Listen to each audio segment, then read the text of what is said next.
Welcome back, everybody, for another deep dive.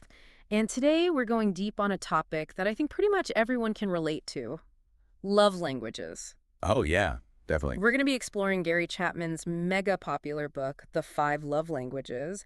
For those who haven't heard of it, the basic premise is that we all experience and express love in different ways, kind of like how we have different spoken languages, right? Exactly. And just like, if you were trying to speak to someone in, I don't know, Swahili, Yeah, when they only understand French, right. it's not going to work very well. Yeah, you're going to get a lot of blank stares and probably some frustration on both sides. Exactly. And that's exactly what happens in relationships sometimes when we're not speaking our partner's love language. So this deep dive is going to give you a framework for understanding all five of these languages and building stronger, more fulfilling relationships. Because let's face it, feeling loved is a fundamental human need. Yeah, totally. It's right up there with food and shelter. Yeah, and when that need isn't met, it can cause all sorts of problems in our relationships. Absolutely. And that's why this book is so relevant. Even if you've never heard of the five love languages before, you've probably experienced this in your own life, I'm sure. Yeah, for sure. And one of the most helpful concepts from the book is this idea of the love tank. Oh, yeah. It's this analogy that Chapman uses to explain how our emotional needs work. It's so simple, but so brilliant. Yeah, so can you kind of unpack that analogy for us? Sure. So picture this. Yeah.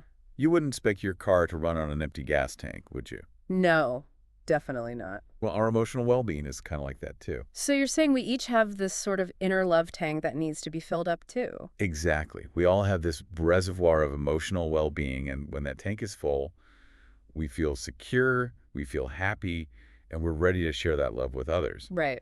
But when it's running low, well, that's when we start to feel insecure, unhappy, and we might even start acting out in ways that hurt our relationships. And that makes total sense. Like when I'm feeling neglected or unappreciated, suddenly like every little thing my partner does just starts to bug me. Sure. Maybe it's not really about those small annoyances. Maybe it's really about my own love tank just needing a top up. You're getting it. And this is where Chapman's insights really start to get interesting. Remember that amazing in-love feeling, those Yeah. butterflies, that sense that your partner is absolutely perfect. Oh yeah, those honeymoon phase vibes. Exactly. Yeah. Turns out there's actually a scientific reason why that feeling doesn't last forever. Research suggests that the average lifespan of like a romantic obsession is only about 2 years. Wait, only 2 years? But like so many songs and movies make it seem like being in love is like the ultimate goal. Hmm? Are you saying real love has nothing to do with those initial sparks? Not at all. Yeah. It just means that those butterflies aren't the whole story. Think of it as nature's clever way to get us to form a bond.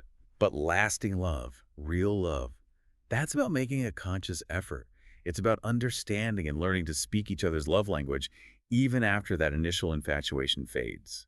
Okay, so the honeymoon phase is kind of like a jump start. It Yeah. gets things going, but then we need to switch to a more sustainable fuel source if we want the relationship to last. Precisely. And that's where the five love languages come in. So, just like we have different spoken languages, we each have a unique way of understanding and experiencing love. Mhm. And ignoring your partner's love language. It's kind of like trying to give someone directions in Spanish when they only speak Mandarin. It's just not going to go well. Exactly. It leads to so much frustration and miscommunication. So, let's dive into these five love languages. What's the first one on the list? First up, we have words of affirmation. For folks with this love language, words carry immense weight. It's not about cheesy flattery or empty compliments. It's about genuine expressions of appreciation. Compliments that come from the heart. So, things like, I love you, or you look amazing today. Exactly. Or words of encouragement that show you believe in them. Yeah, like, I'm so proud of you, or you can do this. Precisely. Even a simple thank you for something they did can mean the world to someone with this love language. It's about those little acknowledgments that show you see and value your partner for who they are. Exactly. But what if someone isn't naturally good with words? Can you really learn to speak this love language if it doesn't come easily to you? Oh, absolutely. Love is about effort. Yeah. Just like you'd put in the time to learn a new language if you were moving to a new country, Right. you can learn to express your love in a way that truly resonates with your partner. So maybe instead of stressing about crafting the perfect sonnet, it's about finding small, authentic ways to express appreciation throughout the day. Exactly. It's about those small, consistent gestures that really add up over time. Okay, makes sense. What about the next love language? What's number 2 on the list? Next up, we have quality time. Yeah. And I want to emphasize this isn't just about being in the same room. Right.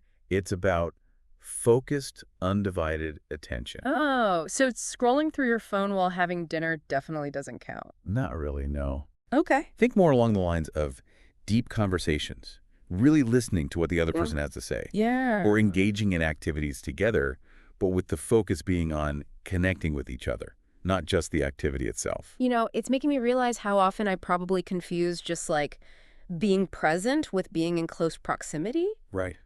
There's a big difference between sharing physical space and genuinely sharing your time and attention with someone. Huge difference. And research actually shows that couples who prioritize quality time together report much higher levels of relationship satisfaction, Right. feel more connected, more loved. And it's not just about minutes on the clock, it's about making those minutes meaningful. So it's not just about quantity, it's about quality. Okay, let's move on to the next one. What's the third love language? Number 3 is receiving gifts. Now, before you jump to conclusions, Yeah. this isn't about being materialistic or expecting extravagant presents. Yep. It's about the thought behind the gift. The symbolism that says, I was thinking of you. So like a small, thoughtful gift can be more powerful than an expensive but impersonal one. Absolutely. For someone with this love language, a hand-picked wildflower means more than a dozen roses ordered online because it's about seeing the effort you put into finding something just for them. It's a tangible reminder that you care. I'm starting to see how each of these love languages are like little keys. They unlock different ways of feeling loved and appreciated. So what's next? What's number 4? Okay, so number 4 is acts of service. This one is all about showing your love through actions rather than words. So this is where the saying, actions speak louder than words, really comes into play. So for someone with this love language, doing the dishes isn't just about clean plates. It's a way of saying, I love you. Exactly. It's about easing your partner's burden, making their life a little easier. And it doesn't have to be some grand gesture. Right. It could be as simple as making the bed or taking out the trash or, as big as helping them tackle a major project. It's fascinating how these seemingly mundane tasks can become love letters when they're done with intention. Okay, we've got one more love language to cover. What's the final one? Last but not least, we have physical touch. Now, this one often gets misinterpreted as being solely about intimacy, Right. Right. but it's so much broader than that. Okay. It's about any form of loving touch that makes someone feel cared for and connected. So we're talking hugs, hand holding, a back rub, even just a gentle touch on the arm while you're talking. Exactly. Yeah. For someone with this love language, those small touches speak volumes. They create a sense of closeness, comfort, and reassurance. This is making me realize just how much we use physical touch to communicate in our daily lives. A pat on the back, a high five, a hug hello, they all convey a message, don't they? They really do. And for some people, those physical expressions of affection are the most direct path to their heart. Okay, so we've explored all 5 of the love languages, and I have to admit some of these are already resonating with me more than others. But how do I figure out which one is my primary love language? Well, Chapman gives us a few different ways to kind of figure that out. Okay. So first, think about what makes you feel most loved. Like, what are those specific actions or words from your partner that really just light you up inside? So if I feel this like surge of warmth and happiness when my partner surprises me with a little gift, maybe receiving gifts is pretty high up there. Exactly. Another clue is to think about the flip side. What hurts you most when it's missing? Those moments when you feel particularly unloved or unimportant, those can actually offer valuable insights. Okay, so like if I feel completely ignored when my partner's on their phone during dinner, maybe that's a sign that quality time is my main language. It's like their lack of attention just speaks louder than any words could. That's a great example. And then finally, pay attention to what you find yourself frequently requesting from your partner. Are you always asking for help around the house? Craving words of affirmation? Always wanting to cuddle? Those repeated requests can be a sign that you're trying to communicate your love language, maybe without even realizing it. Wow, it's like sometimes what we think of as nagging or complaining might actually just be us trying to express a need in a language the other person doesn't understand. Exactly. And here's where things get even more interesting. Chapman talks about these things called love dialects. They're like variations within each love language. Yeah. So, for example, two people whose primary language is quality time might actually express it in different ways. One person might crave those deep, meaningful conversations, while the other feels most connected when they're doing activities together. Oh, right. Like some people bond while they're working on a project together, while others need those late night heart to heart talks to feel close. That actually explains a lot. It's not just about knowing the love language, it's about understanding those nuances within each one. Exactly. And that's so crucial for building those truly fulfilling relationships. We need to learn to speak our partner's dialect, even if it doesn't come naturally to us. It's almost like going beyond just learning the basic vocabulary of a language, Yeah. right? You got to master the slang and the local expressions if you want to really connect with someone. You might be able to get by with the basics, but to really connect on a deep level, you have to be fluent in their heart's language. I love that analogy. Yeah. And it really emphasizes the importance of being intentional in love. It's a choice. Hmm. It's an ongoing effort to learn and grow in how we express and receive love. Okay, so if my partner's language is acts of service and I'm more of a words of affirmation person, does that mean I need to put down the dictionary and pick up a vacuum cleaner? It's not about becoming someone you're not. It's about stretching yourself to speak your partner's language. Maybe surprise them by doing a chore they hate, or offer to help with a project without being asked. Those actions, they might feel a little awkward at first, especially if they're outside your comfort zone. It's like learning a new dance. Yeah. The steps might feel clunky and unfamiliar at first, but with practice, you start to move with more grace. And I imagine the rewards are worth the effort, right? Absolutely. When we make that effort to speak our partner's love language, we're saying, I see you, I hear you, and I care about what makes you feel loved. It's like we're making a deposit into the emotional bank account of our relationship. And those small deposits, they really add up over time, creating a sense of security and connection that can get you through anything. Now, here's a question I want you to think about. How might you be misinterpreting your partner's expressions of love because they're speaking a different language?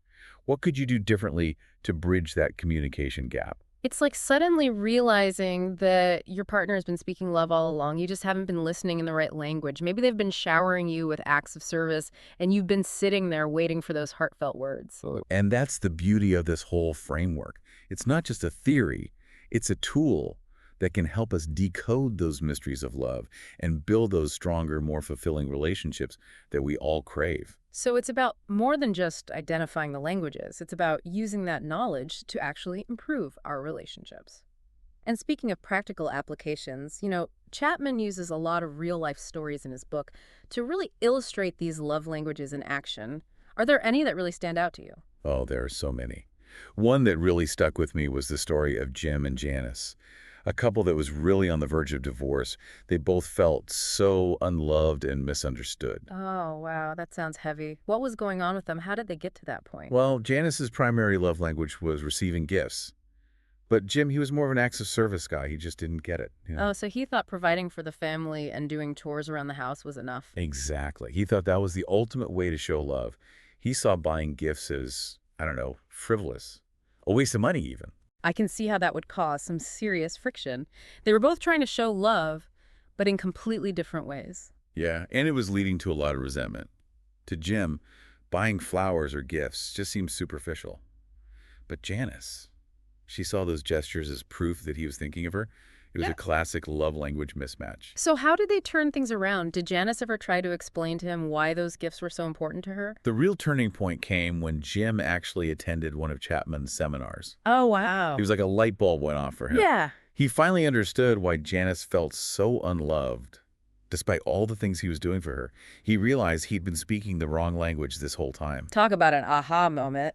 So did he try to change his ways right away? He did. He decided to put what he'd learned into practice.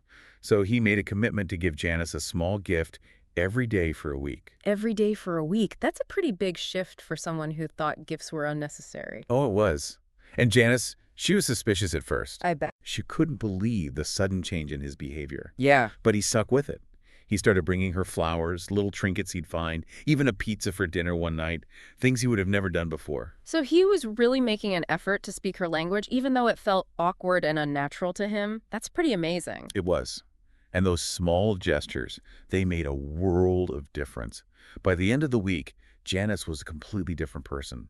Her love tank was full. She felt seen, appreciated, and loved in a way she hadn't felt in years. It's a beautiful testament to the power of understanding and speaking your partner's love language. It sounds like Jim's efforts not only changed Janice's feelings, but it saved their marriage. It really did. Jim realized that learning to speak Janice's love language wasn't about changing who HE was, it was about becoming a better partner. And he continued those small gestures even after that first week. And you know what? Their relationship blossomed. Their kids even started calling them lovebirds again. Ah, I love that. It gives me so much hope. It shows that even when relationships feel strained, even when it seems like you're speaking different languages, there's always a chance to reconnect if you're both willing to put in the effort. And that's really the core message of Chapman's book, right? It's Hmm. about reframing our understanding of love. It's not just a feeling, it's a choice. It's an active choice that we make every single day to learn, to grow, and to meet our partner's needs. It's not about finding that perfect person. It's about becoming the right partner for the person you're with. Exactly. And when we feel loved and supported, we thrive in all areas of our lives, right? Mhm. We feel more secure, more confident, more capable of achieving our full potential. Love is like the fuel that empowers us to become the best versions of ourselves. I like that. So, as we wrap up our deep dive into the five love languages, is there one final thought you want to leave our listeners with? I'll leave you with this. What if every relationship conflict was just a misunderstanding of love languages? Just imagine how much stronger and more loving our relationships could be if we all learned to speak each other's language fluently. Wow.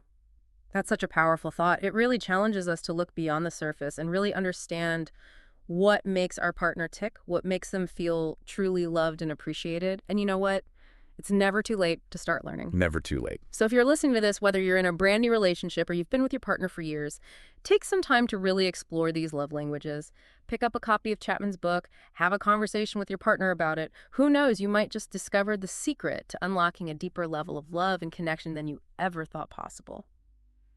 Thanks for joining us for another deep dive. And until next time, keep seeking knowledge and keep the conversation going.